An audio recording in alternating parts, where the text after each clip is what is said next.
Hey, it's Lynn. Hey, it's Tanya. Welcome back.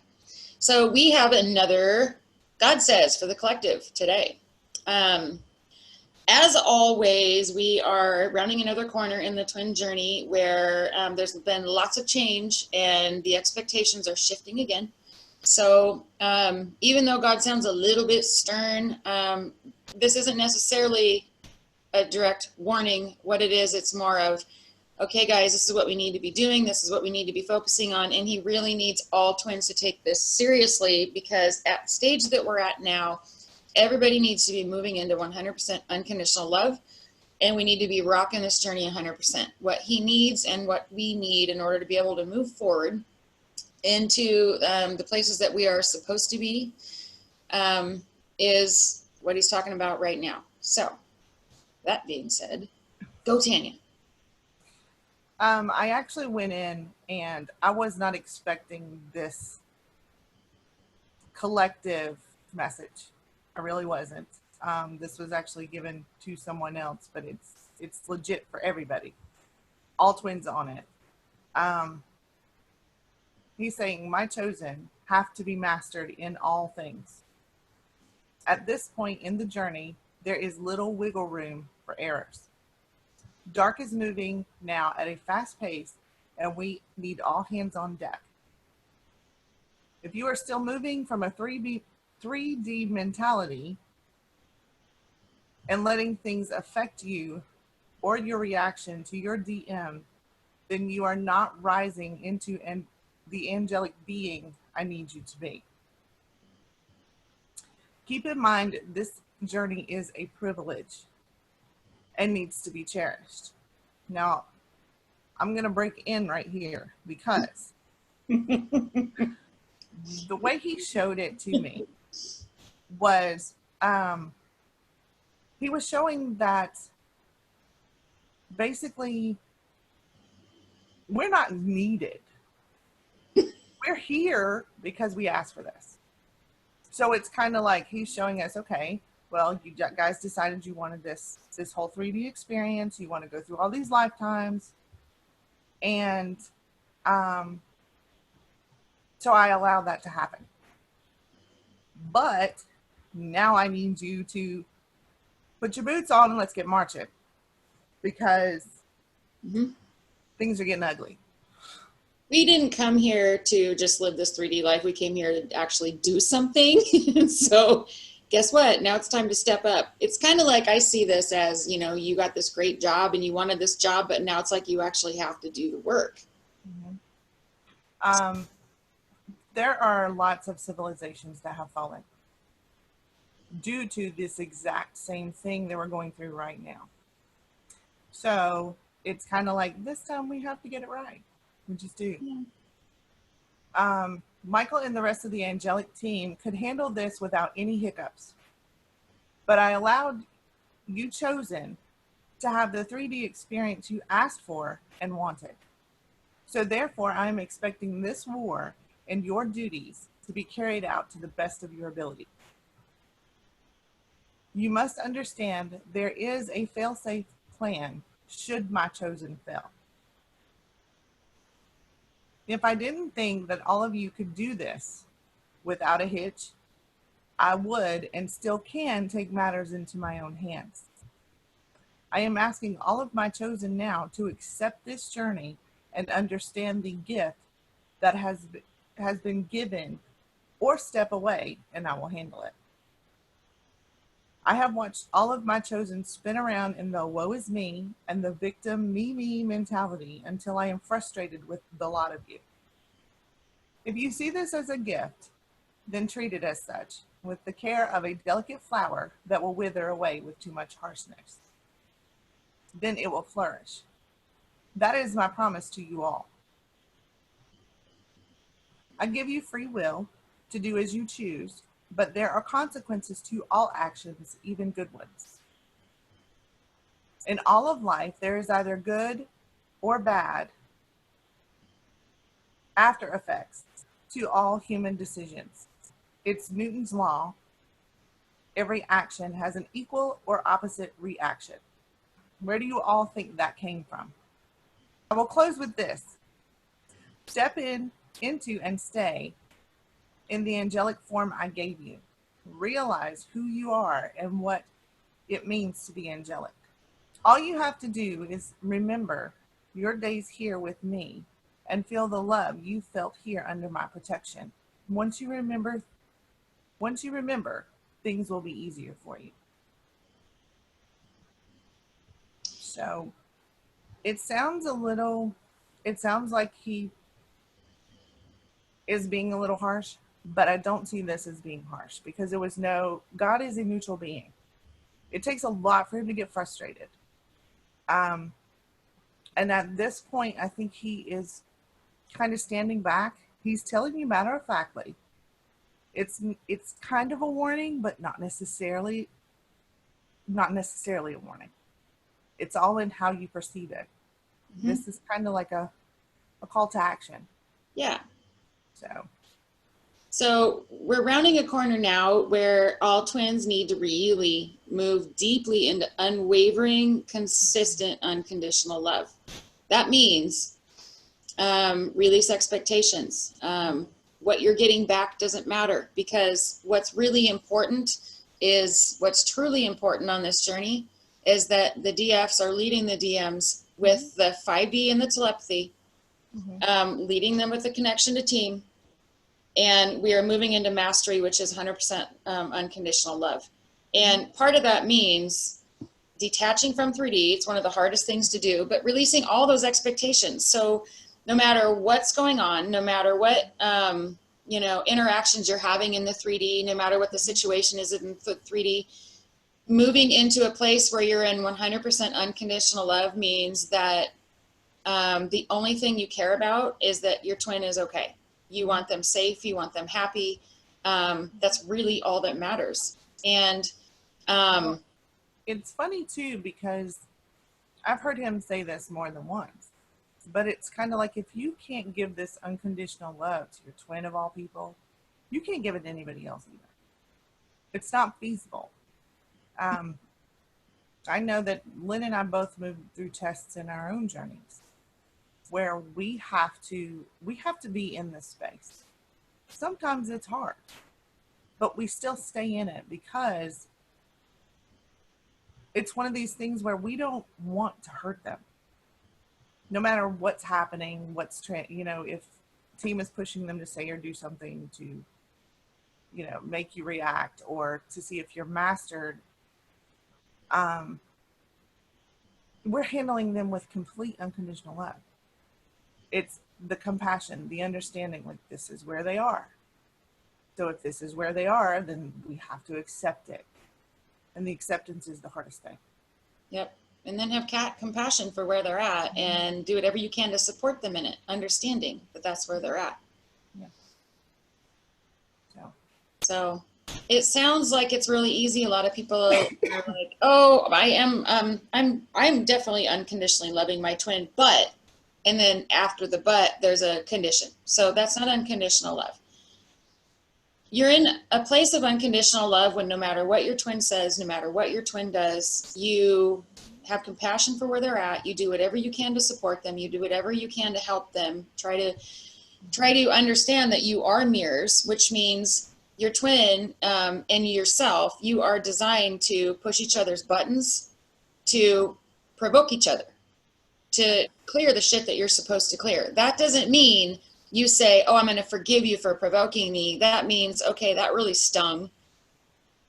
He did that to me, or she did that to me. So what is in me that needs to get fixed?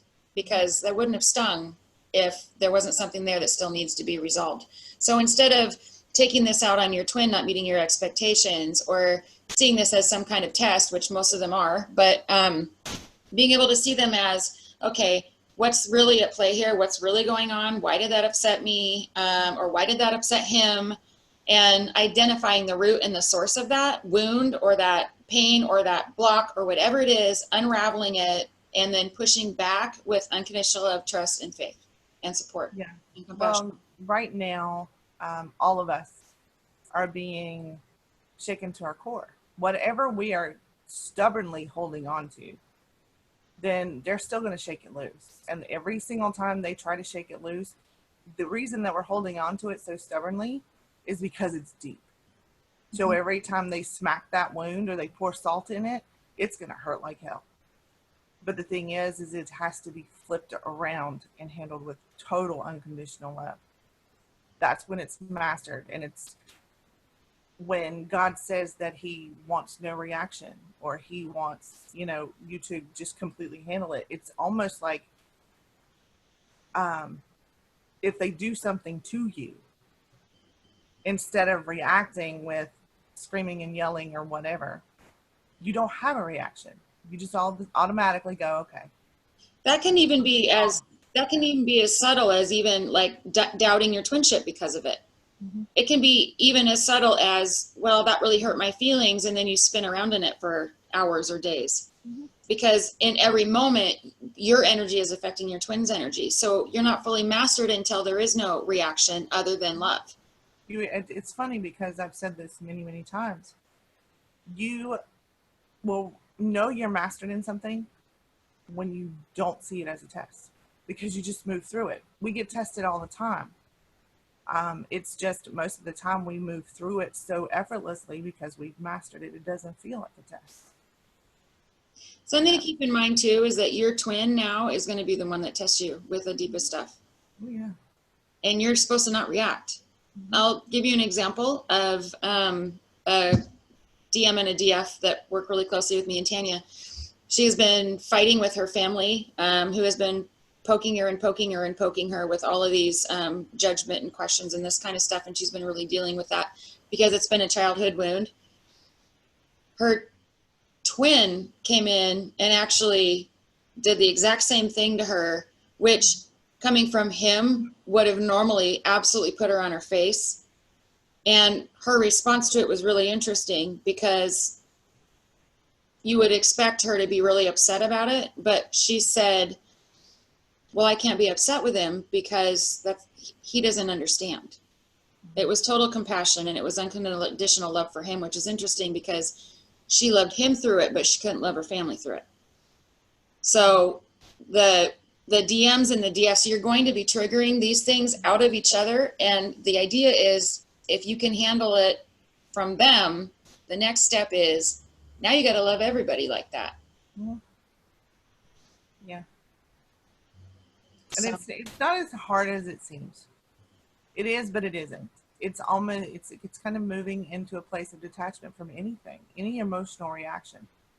Because at angelic beings, they don't have truly emotional reactions to things. So it's kind of like you have to move into that neutral spot of the acceptance, the compassion, all that stuff we've just talked about. Mm-hmm. It's a little more difficult because as human beings, we are used to reacting and then dealing with the aftermath. This is almost like stopping it before it happens. Yep.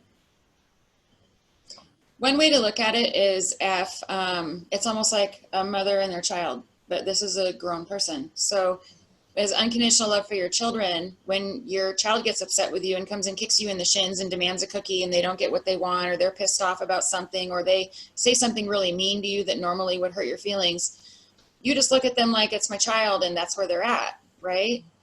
Well, your DM or your DF, which way, it's going to go both ways.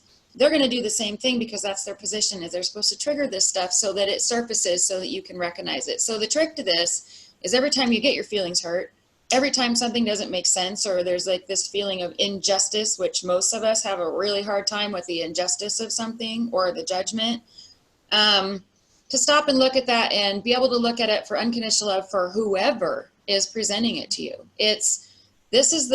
I'm accepting the place that this person is at. They don't know any better. I'm going to love them anyway. And even if you have a really hard time loving this person, I have somebody in my life that has just pushed my face into a cheese grater over some shit. And I said, I don't give a damn what it takes. I am not going to love this person. I'm not going to. So am I going to flunk this? Because I'm not going to love him. I'm sorry. I'm not going to hate him, but you can't push me to love somebody that has done nothing but treat me like shit my entire life. And the response was no, but you have to accept them for who they are. And basically rock on. So the way that I look at this person who sometimes pops in my life and back out is I'm looking at this person honestly of, well, this is where she's at. This is who she is. And her behavior and the way that she treats me is only a reflection of her and the stuff that she needs to work on and where she is in her path. And it has nothing to do with me at all. Mm-hmm. So I just accept the fact that this is just the way it's going to be. Can't knock them for it, but you just rock on. Yeah. A lot of people ask, I've heard this come out of many DFs, male and female alike. Why did all the DFs have to do the work? It's because it's the maternal, unconditional love that we're supposed to be in with our twins and every single person on the planet. Because if you're, okay, worst case scenario, your kid goes out and murders someone, you're not going to hate them. You're still going to love them. They're your kid. So it's just kind of like, yes, that's, that's an extreme, but still that's where we have to come at from this. So we're leading them. A lot of twins, DMs and DFs alike, they don't have that maternal unconditional love. We have to learn it. That's the reason that it's just that important. So that the DFs can, we as DFs can lead with ease. But it's a mentality change. It's what it is. It really is a perception change too. Yeah. So. If you're finding that you're having difficulty with some of this stuff, or like looking at somebody from unconditional love, maybe the first thing you need to ask is why I'm so upset about that. Or why did that trigger something in me? Or why did that trigger something in them? What is the root of this? Are they feeling unworthy? Are they feeling left out? Is this a PTSD block? Is this something from way back? Really identify what it is and then flip it inside out. If it's doubt or fear, like they don't trust. We have a lot of people that are like, I don't trust in this at all. If they're doubting, it's a lack of trust. So what do you got to do? The opposite of doubt is faith and trust. So push that to your DM, push that to your DF. I trust you. I know you got this. I know you're doing the best that you can in the place that you're at, and I'll do whatever I can to support you. It's that easy. Right. Another thing that you can ask if you're finding out things just aren't working, or it's like we've seen people in the group this morning that were like, but I love them, but like they're basically not getting what they want.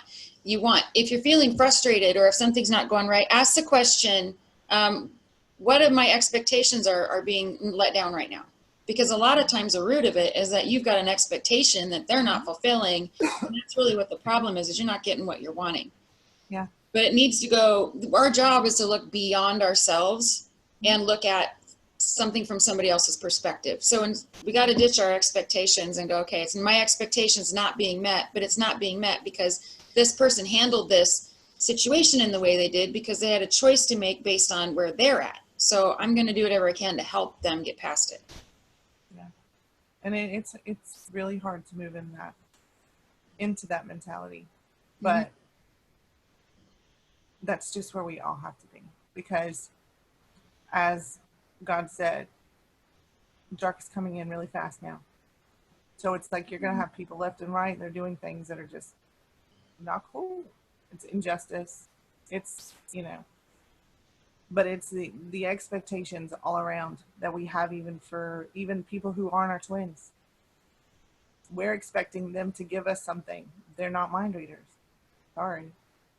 And even if they are, because most of us are connected psychically, right, telepathically, 5D, yeah, they're still going to respond in the way they need to respond, which is in the place they're at. And our job as a DF is to lead them out of that place and into a more solid place, or lead them into a place where they don't have those wounds anymore or blocks. So if your DF or your DM is having an issue, it's because we're not doing our job. Mm-hmm. If your DM is having an issue, or they're stuck with something, or there's a wound, or there's a block, or they're reacting to you in a negative way, or they're not giving you what you want, it's because you still have more leading to do. So your job as a DM or DF is to figure out what the root of it in all things and go, okay, how do I fix this? And then move into the 5D, move into the telepathy, do whatever you can to support and lead them out of it. Mm-hmm.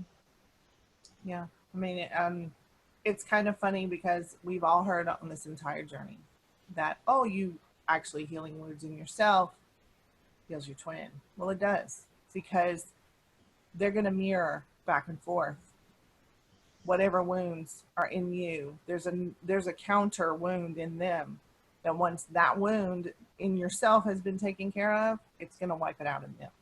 They're still going to have triggers. You're still going to have triggers, but it's mastering the triggers that are the problem. That's the hardest part. And loving them no matter what. Yeah. Loving them for their triggers. Going, I see this is really difficult for you, but I got you. It's fine. Lash out at me. I get it. I'd be irritated too if I felt like you did. Mm-hmm. I'll do whatever I can to not step on your toes in that way. But I'm also going to turn it around, flip it inside out, and give it back to you the opposite way so you can fill that hole. Yeah. So that's true mirroring right there. That's what mirroring is. The way it's supposed to be done anyway. So hope that helped. Hope to see you guys in the platform. Links are below. If you guys are looking to connect with us or connect with our community, we've got a lot of options and we're opening up all kinds of stuff. So check out the links below the video in the description section. That's how you find us. So love to see you all. Yes. Thank you. Thanks. Bye. Bye.